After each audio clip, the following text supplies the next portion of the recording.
Welcome to episode 105, but this time it's more my connecta membra, not my scattered thoughts, but my connected thoughts, my hopefully coherent thoughts. In episode 104, I talked about, in the most simplest terms, what a computer is and how computing is based upon electrons that are stored or not stored in transistors, and that we are the ones that input the data, translate it into binary language, which is basically then translated into electrons in transistors. We enter the operations we want it to be done, like a plus. We enter more data, like another 2. We enter a final go sign, which is equal sign, and the computer then does the operation. As an operation, it's electronic, using electrons and transistors, and outputs that as the result on a screen. I want to talk about knowledge now. And knowledge can have, among other divisions, kind of a passive form and an active form, or an unconscious form and a conscious form. Let's take something simple, a library. You walk into a library, it's got thousands and thousands of books. Does that library contain knowledge? Well, in a sense, it does. It might have history books and chemistry books and biology books and philosophy books, and those books contain writing, sentences, and those sentences contain judgments about reality and about thought. And so there is a sense in which a library has vastly more knowledge than you or I have or ever will have. So the library has knowledge. Is the library aware of its knowledge? No.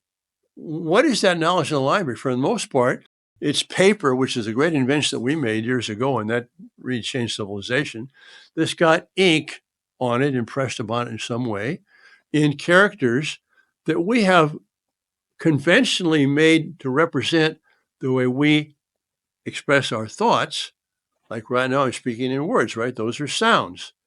And we connected those sounds artificially. When I say house, or when I say book, let's take the word book here, there's no connection between the sound book or the letters B-O-O-K and this thing. We have assigned the sounds, which we associate with letters in the English language, B-O-O-K, and that association we call language. And so a library is full of knowledge, but does not know anything. It's like us when we're asleep, if you want to put it that way. Whatever we know in our own minds is not conscious, not when we're asleep. So we have to remember, no matter how big the library is, it can cover the whole planet, with books. You can have vastly more information in it than we have in us, but it knows nothing. Let me give you a second example of the transmission of, let's say, knowledge or meaning or human communication. Let's say that you are still watching this podcast. What does that mean? Are you seeing me, Father Fessio, speaking? Well, yes and no. What are you really seeing? You're probably on a phone or a tablet, and you're seeing little pixels, light-colored pixels on a screen. Well, how'd they get there? Right now, I'm sitting in a studio, and there's a camera there, and there's a microphone there, and they're picking up what I'm saying and what I'm looking like, and they're translating that into what?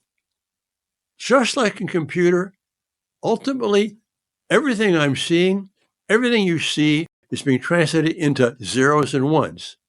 Pretty stupid. The computers can't count but more than one.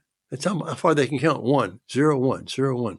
And everything you're hearing, everything you're seeing has been translated into zeros and ones and then stored somewhere in the cloud. Well, it's not really in the cloud. That's another mistaken expression. It's somewhere on the planet Earth, or on a satellite, perhaps, being stored, perhaps magnetic fields, magnetic charges or so on some kind of material of some kind, or I don't know how they use these solid state discs, or magnetic discs, hard discs, whatever they are. It's all zeros and ones, And if you looked at it like that, no one would be able to understand what was there. But fortunately for you who are still watching and listening, you have a machine that you're looking at, and that takes all these zeros and ones that come streaming through the internet, and get into your device and get translated back into an image and, into this voice. But are you actually hearing and seeing me right now? No, you are not. I could be dead and you could be still watching this, okay? Because it's been preserved just like the books in the library. So why am I emphasizing these very, very basic, simple things? They're so simple we might be too easily forgetting them, because I want to make it clear that all this tremendous complexity, all this thing which makes us stand in awe when we're watching these things or reading things or hearing things, they're just little bundles of electrons on material elements, that we have chosen to call zeros and ones, and that have entered into a very complex system by which we can translate me and my voice into that and translate it back. That's what modems are, by the way. Modem means modulate and demodulate. We change the mode of my presence from actual now, speaking and, emitting, reflecting light. We change the mode into zeros and ones. We transmit the zeros and ones electronically or, over a fiber optic cable, something like that. And at the other end, it's translated back and displayed. But you can't zoom me up or zoom me down. You can't translate these back into me, all right? What you're going to get is a trace, is a vestige, is an artifact, is something that I've created by speaking right now in this studio. Okay, so that's point 1 was how computers work. Point 2 is what knowledge is, how it's stored and transmitted, and how some knowledge is passive, not self-aware, and some knowledge is active, conscious, and aware. And that's the distinction between real knowledge and artificial knowledge. See you soon.